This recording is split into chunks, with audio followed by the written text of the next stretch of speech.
أعوذ بالله من الشيطان الرجيم بسم الله الرحمن الرحيم Assalamu alaikum wa rahmatullahi wa barakatuh. And welcome back to Living the Quran through the Living Quran, where we have been reviewing Surah al-Najm, the chapter of the star, based on the commentary authored by Sheikh Mohsin Qiraati in his Tafsir an-Nur. Today, in part number 17, which happens to be our final installment in this chapter, we review the theme of submitting to God, and we will be reviewing verses number 57 through up until 62, 6 verses. Now, this chapter is a unique chapter of the Quran, and actually one of the reasons why this chapter is so unique is that it is one of the 4 chapters which has a verse which, when heard, or if a person recites it in the Arabic, that they are obligated to go into sajda, to prostrate their forehead onto the ground. What is the reason and the rationale behind that? We will, God willing, look at that in a separate discussion outside of this commentary. Before we go into the commentary of these verses, let us have a listen to the Arabic, followed by the English translation, and then we'll come back with the commentary as authored by Sheikh Mohsin Qiraati in his Tafsir an-Nur. Allah says the following in Surah al-Najm. أزفت الآزفة ليس لها من دون الله كاشفة أفمن هذا الحديث تعجبون. The inevitable is imminent. None besides God can unveil it. Do you marvel at this discourse? وتضحكون ولا تبكون وأنتم سامدون فاسجدوا لله واعبدوا. And laugh and do not weep, lost in your own frivolity? So bow down to God and worship. Now, in this very brief commentary that Sheikh Mohsin Qiraati offers for this passage, the first thing we look at is this word azifa. And this word means approaching, to approach something, or for something to approach.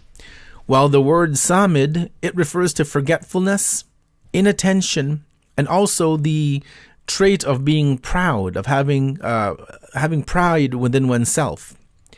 Now, in a tradition, in a hadith which has been reported in Tafsir al-Furqan, we read that from the point of the revelation of these verses, that when these verses were revealed to the noble prophet, up until the end of his life, that he never was seen laughing out loud, in a boisterous laugh, and rather he was only seen smiling when the need arose. And obviously this is understood when you look at the content of not only these 6 verses, but even all that we had read before this. But even if we reflect on these verses, verse 57 said that the inevitable, meaning the day of judgment, the day of accountability, the day of loss and gain, is an imminent day. And then God says that none but God can unveil it, that God is the only one who knows when the day of judgment will transpire. And so God says, do you marvel at this discourse? Is this something you're amazed at, that the day of judgment will come? And he says, and do you laugh and do not weep? And so from that, it is understood that when the Prophet received this, that his entire character changed. He was never seen laughing, as we said, and was only smiling when the need arose. And as we said, that it also must be noted that by reading, or according to some scholars in different situations, listening to this final verse of this chapter, one must perform an obligatory prostration, a sajda to God.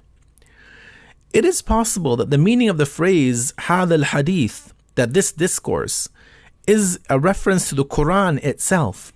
And this is something that we have seen in verse number 23 of Surah al-Zumar, chapter 39, in which the Quran has also been referred to as a hadith, in which God says, Allahu nazzala ahsan al-hadith, that it is God, Allah, who has sent down the best of discourses, the best of hadith.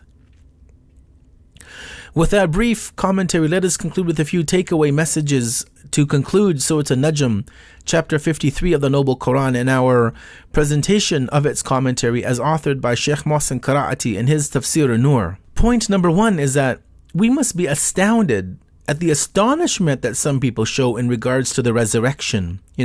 Some people don't believe in the Day of Judgment. They say that how is that possible that God could bring back the dead to life? I don't believe this theory that you propagate.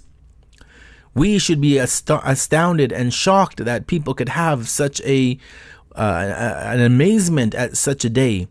Again, given the fact that God created us from nothing, is it really that hard to believe that He can recreate or resurrect us after He is our initial creator? Point number two is that those who truly believe in the resurrection day, that they would reduce their laughter and fall into the remembrance of the day of resurrection much more frequently.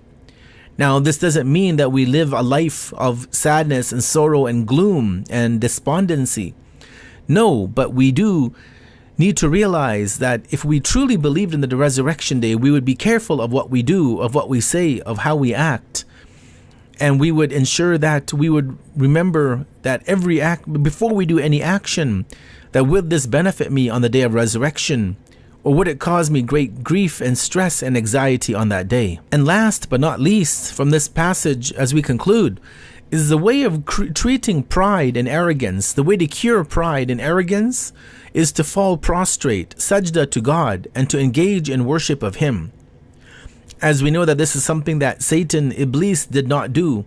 He was too proud, too arrogant to submit to God, to go into the state of sajda towards Prophet Adam.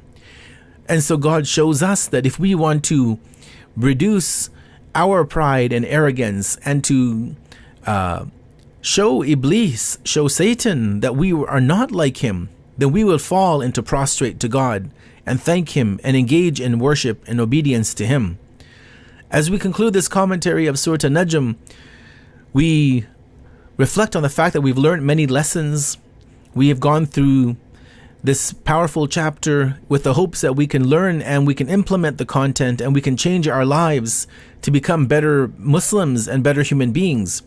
And we ask God to accept our recitation of this chapter and our attempts to better understand it, and that He gives us a greater ability to further understand the multiple levels of depth of this, not only this verse and chapter, but entire Quran.